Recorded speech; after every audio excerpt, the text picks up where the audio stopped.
I watched Kelly Clarkson saying how it took her 3 years of therapy to even begin processing her own divorce. As a spiritual healer, I am living that.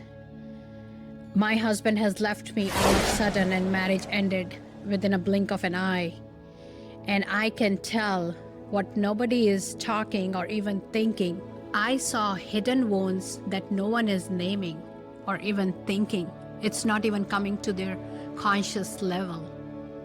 In this video, I'm reacting to her story to show you the soul lessons therapy often misses, especially if you're newly spiritually inclined, spiritually curious mom who is recently separated or going through a divorce. By the end, you will understand why do you feel your heartbreak so raw, even after doing the work, and what it really means to heal at a soul level and not just manage the symptoms or try to cope up with the pain. Hit the subscribe button so you don't miss any of the spiritual healing tools and lessons I bring every time I release a video.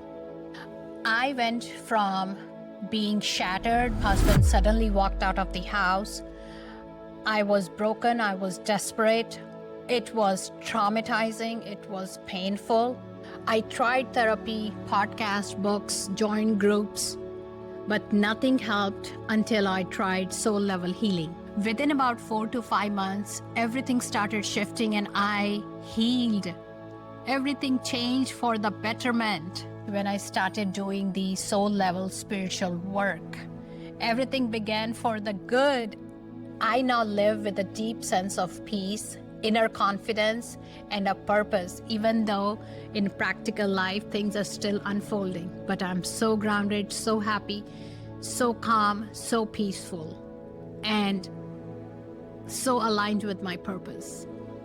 Hi, my name is Ashima, and I have been married for 18 years, which I thought is a thriving marriage. But here it goes. Year 6 into the marriage, I was visiting my parents overseas with my baby, and my husband brought a girl over at my house for a week. And when I returned, he told me all about it. He also told me that he is into BD blank M, and he has some sexual desires and fantasies that he liked to do, but with my knowledge. Boy, it hurt me very badly. You can see it crushed my heart. I cried for months and months. It was not settling with me. And then he shared he do not want to do it behind my back. He is telling me all this so that I don't feel that I am cheated. But in a way, it was, right? And then he also brought up the concept of swinging that he would like to have with my permission because we are a couple and he do not want to do anything behind my back. It took me 6 years to accept this and to understand and to forgive him for the hurt he caused, the cheating I felt. And I have been a devoted wife. I was a giver at heart and I deeply loved him. So from that place, I accepted that he is asking for my agreement into this. Then, little bit into it, it did not settle with my soul. So I said, I cannot do this anymore. I don't want to be involved into all the things that you are bringing to me because they are not mine and it's not settling with my soul.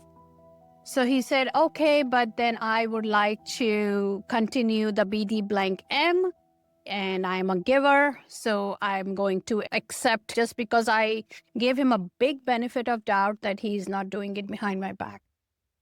3 months into it, then he came home and he said, oops, now I love this girl. I had no choice but to accept it. Again, didn't thought that he would bring third person into our life. I did everything from a place of deep love for him and heart of a giver.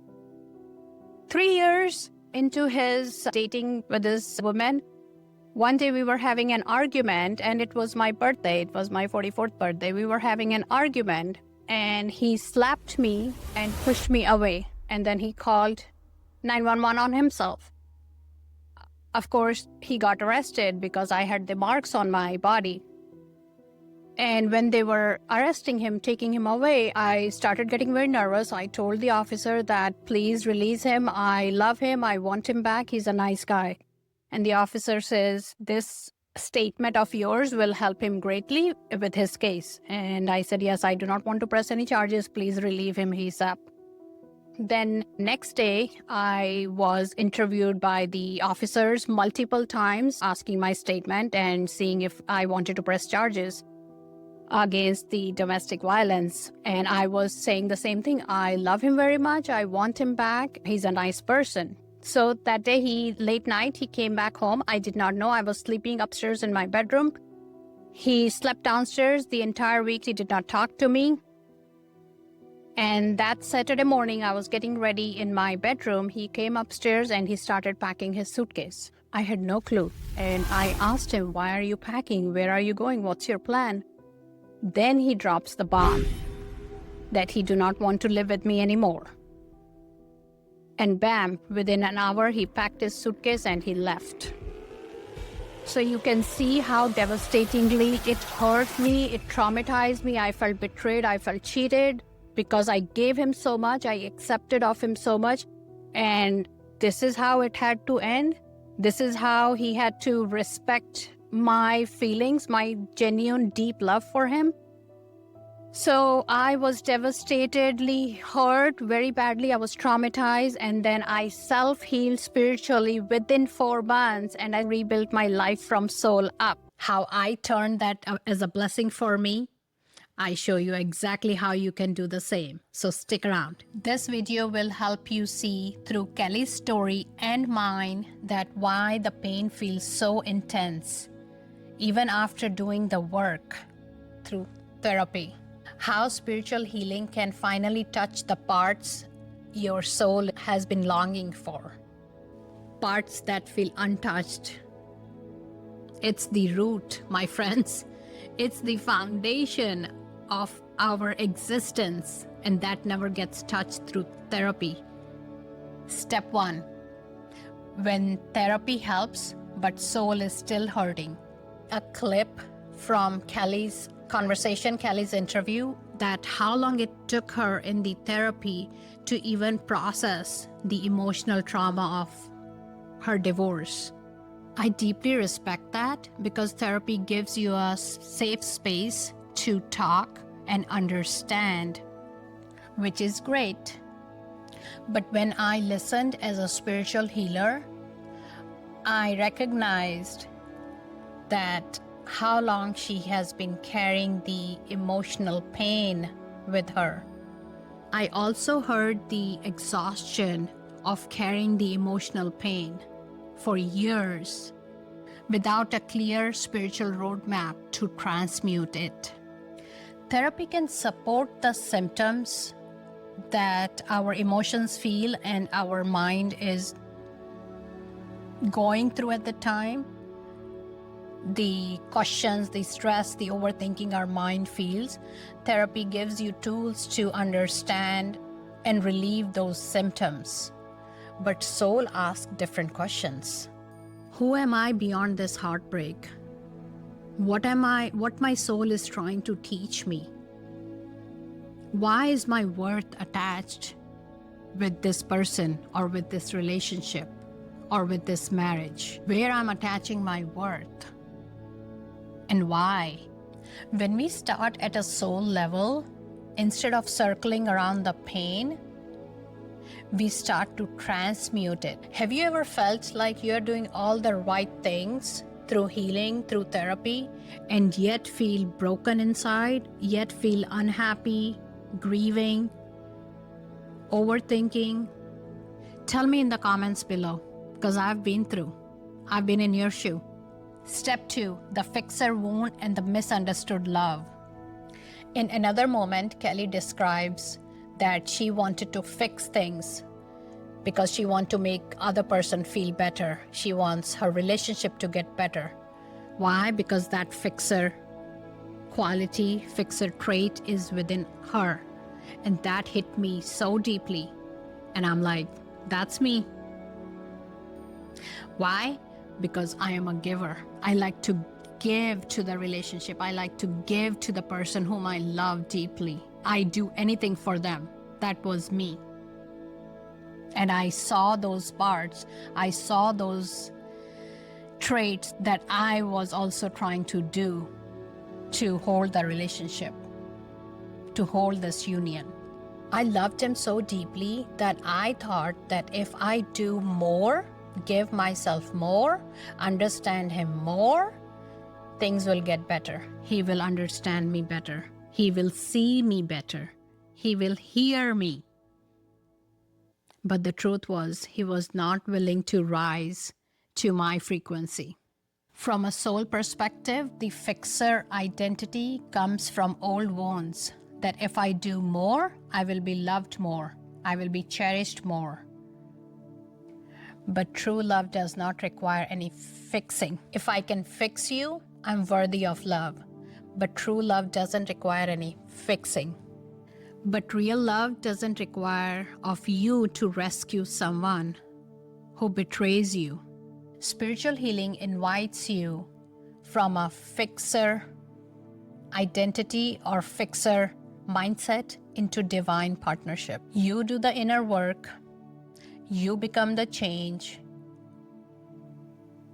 and you release the illusion that you can save a soul against their will. Are you a fixer too? Always trying to help somebody, always trying to help him? If yes, comment me in the comment section below because I can resonate. I did that. I did that because I wanted that relationship. I wanted him bad, but that was my old self. And now I'm at a total different frequency. But I can resonate and I empathize and I hold compassion for you. Step 3. You can't pull someone up who won't stand. I was spiritually trying to pull him up to the frequency I was at. But he was not willing to come up to the frequency I was trying to pull him. So instead, I kept slipping down and down. Again, spiritually, every soul has a free will. You cannot climb up to their lower vibration and expect to lift them by force. The real path is to stay rooted in your power, in your boundaries, and in your frequency so you don't get pulled down. When you accept you can't do the work for them, you stop bleeding your energy, trying to save someone who isn't willing to choose their own healing. Step 4, from trauma label to soul transformation. Kelly has openly called that what she has went through as an emotional trauma, which is so brave. But what I rarely hear in these celebrity conversations is, what is my soul trying to teach me through this trauma? Who am I becoming through this trauma? Where my soul is leading me through this trauma and pain. I remember the night my husband left suddenly. I felt traumatized. I felt deeply painful. But no level of labels can tell us what to do with that pain. Labels like trauma can validate our pain, but they don't complete our story. And remember, my friends, the book is not over yet. You are the author of your book. You're just writing a page, writing a chapter. Soul level healing asks different questions. That how can I become my higher version? How can I grow into a soul strength? How can I transmute that pain into an awakening? How can this pain become a portal for spiritual strength, self-love, spiritual wisdom? When you see a heartbreak as an awakening, you stop thinking it as a pain happening to you. You start to see how this is evolving for you, for your awakening, for your betterment, for your higher self.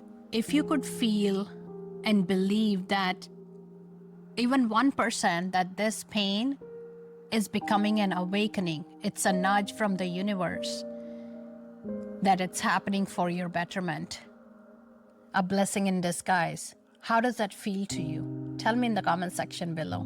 No judgment. I would appreciate to know that we are not alone. We are in this together. If you're ready to begin the soul level healing journey more intentionally, download my free guide, Transmuting Grief into Golden Light. It will give you an idea that why your healing must begin at soul level and how spiritual energy can transmute and transform your pain into beautiful awakening. The link to download is in the description box below. If you want my assistance in healing and applying these spiritual principles to your own healing, own pain, and transform your pain into a beautiful awakening, gives you a purpose, gives you an eternal peace and joy, then the link is in the description box below to book a call with me. If this video helped you or resonates with you, watch my next video on the screen, how I went from a devastating heartbreak to inner peace, my spiritual journey of healing. I walked through my own journey from devastating pain to inner peace step by step. Thank you for watching. See you in the next video.